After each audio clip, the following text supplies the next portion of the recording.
Yeah, my mum was a lovely person.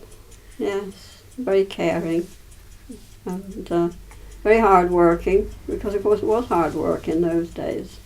I mean, we had no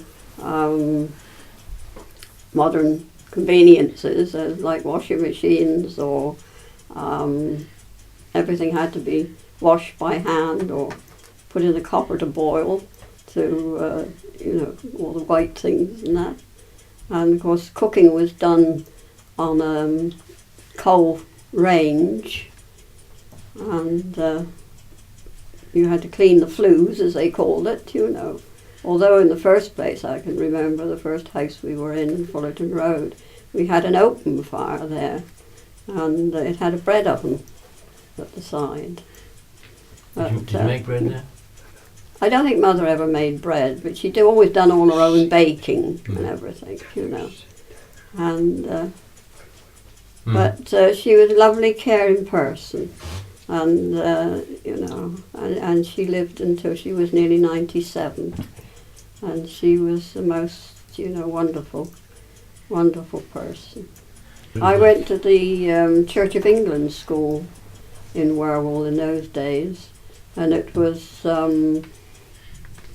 up what we called the Old Hill, which is past the Home Guard Club, and it was up there on the left-hand side, and that's where I started school there.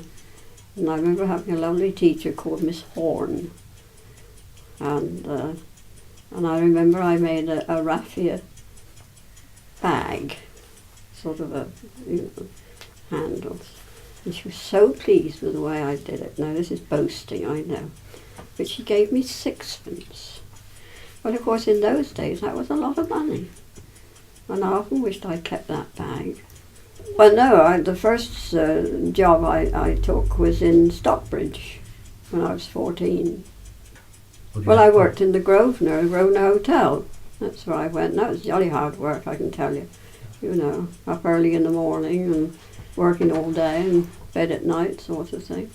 But of course, they had the Houghton Fishing Club at the Grosvenor, and well, it was. I mean, I was a housemaid.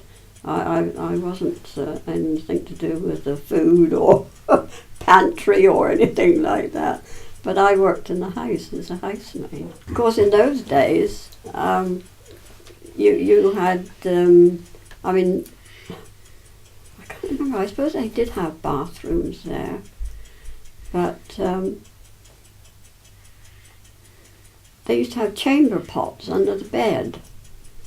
I mean, you had to go and empty what we called the slops, sort of thing. You had a pail and you took a thing of hot water and cleaned them out and done, Twice a year, they used to have a special train.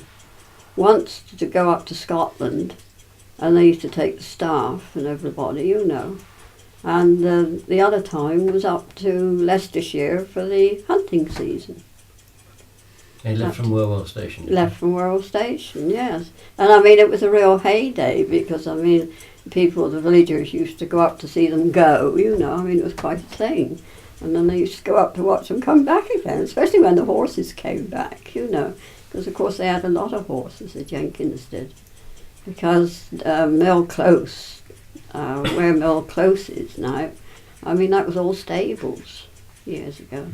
Spratt had the post office in Fullerton Road, and then we came to the village shop, which was owned by Mr. and Mrs. Blackhall, and it was also a bakery there as well.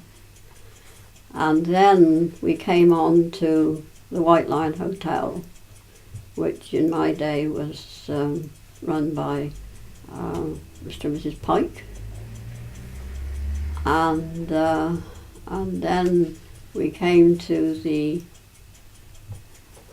20th Century store, and it was also a public house as well, and that had a bakery.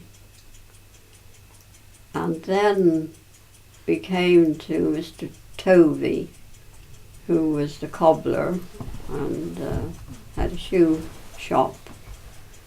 and the blacksmith, which Mr. Hand was the blacksmith in my young day, and then Mr. Trod, who was another small builder, an undertaker. And I mistake Mr. Spratt, didn't I, in Fullerton Road? Sorry about that. When they went to Andover, it was either walking to Andover or going to Fullerton Station. So my mother and her neighbour used to walk to Andover on a Friday morning. And one particular Friday morning when they were going along, Colonel Jenkins came along in his limousine with his chauffeur. And he was a gentleman. So he stopped and he picked them up, you see, and took them into town. I don't know whether he brought them back again, I can't remember that. And but my mother and her neighbour, when they wanted to go to Andover on a Friday morning, they used to go about the same time when they thought Colonel Jenkins would be coming along in his limousine. and he'd always stop and pick them up and take them into Andover, you know. But otherwise it was 2 feet. Yes, yeah. Yes. Mm.